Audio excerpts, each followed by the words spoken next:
Não é insatisfação como angústia e desespero, não é insatisfação como turrice ou rabugice. É a insatisfação com alegria. Por exemplo, eu fico absolutamente animado quando alguém lê um livro meu e diz, olha, gostei muito, quando você vai lançar outro?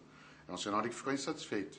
Quando alguém, por exemplo, nos vê conversando e nos ouve, e aí quando acaba diz assim, puxa, eu queria que continuasse. Isso é um sinal de uma satisfação positiva. É preciso, no meu entender, que na vida a gente tenha ambição. Ambição é diferente de ganância. Ambição é querer mais, ganância é querer só para si a qualquer custo. Ambição só acontece quando a gente tem alguma insatisfação. Por exemplo, eu, Cortella, quero mais conhecimento, mais capacidade, mais condição de convivência com aqueles com quem eu tenho uma relação direta. Então, isso significa que, se alguém me perguntar se está satisfeito com a minha vida, ou se está satisfeito com a tua vida, eu digo, felizmente, ainda não. Ainda não. Nunca Por vai isso eu chegar quero, essa nem satisfação quero, total, não. Eu vou ficar feliz, eu fico alegre, mas satisfeito significa, né, que, como disse o Guimarães Rosa, o animal satisfeito dorme. Né? E aí você, então... Eu tenho até um livro sobre essa questão, que não é esse, né, que se chama Não Nascemos Prontos. Adoro esse título. Eu gosto também dessa ideia. Sempre buscando, né, o crescimento. Construindo. Por isso que eu acho que na vida a gente tem que estar feliz com o que faz, infeliz com o que não deveria fazer ou com o que precisa fazer e ainda não fez, mas não pode ficar satisfeito. Aliás, Woody Allen, né, em 2010, no Festival de Cannes, um jornalista pergunta a ele sobre o que ele pensa agora da idade, ele já está com uma idade mais avançada, e ele disse, a morte, sou contra. Somos contra, temos que ser, né?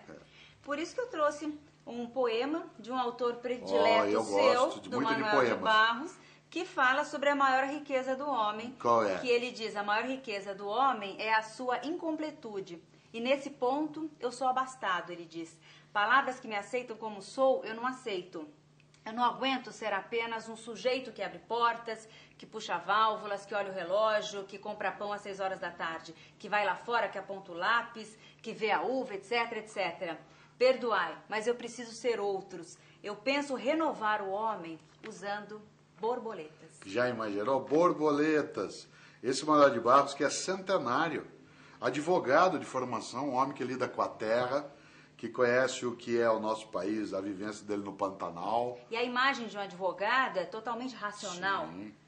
Ele tem, né, uma coisa deliciosa, que é um livro sobre ignorâncias, né, que é uma coisa muito gostosa, e ele tem uma definição que eu gosto demais também. Manuel de Barros diz que fazer poesia é voar fora da asa. Né, voar fora da asa. Por isso que ele pensa tanto em borboleta. Né? Por isso que ele não envelhece, nunca, não envelheceu. Ele pode ficar idoso, mas não vai envelhecer. Não envelhece. E no dia que ele se for, porque toda a matéria se vai, ele não se vai. Né? Porque ele fica borboleteando por aí. O professor, e a questão de se renovar através do outro? Então, eu, por mim, às vezes fico muito satisfeito comigo, com o que eu faço, com o que eu escrevo, com o que eu penso, com o que eu oro, com o que eu canto. Isso não é bom. Né? Nós temos uma certa inclinação por aquilo que Isaac Newton, né, qualificou como sua primeira lei, que é a lei da inércia. Né? Todo corpo em movimento tende um momento ao repouso. E uma das coisas que impede uma pessoa de repousar, no sentido de distrair, de cochilar, é a outra pessoa, que te instiga, te provoca. Conviver com pessoas que não concordam conosco é uma coisa que nos faz bem. Evidentemente, você não pode conviver com alguém que só discorde. Mas pessoas que só concordam contigo, elas te deixam um pouco acalmados. Por isso que um professor, por exemplo, é um instigador, um escritor é um instigador, e não um investigador apenas, né? Uma jornalista, um jornalista. Um bom pai, uma boa mãe é aquele que provoca o outro. Provocar. Vocar, chama. Provoca, chama para mim, né? Para ver, vem aqui, pensa isso, olha lá. Né? Isso é que cria essa condição. Por isso que o título é Qual é a tua obra?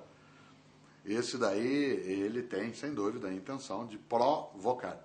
Né, de e chamar. É por isso que o senhor fala também que a praticidade nem sempre é o caminho mais certo?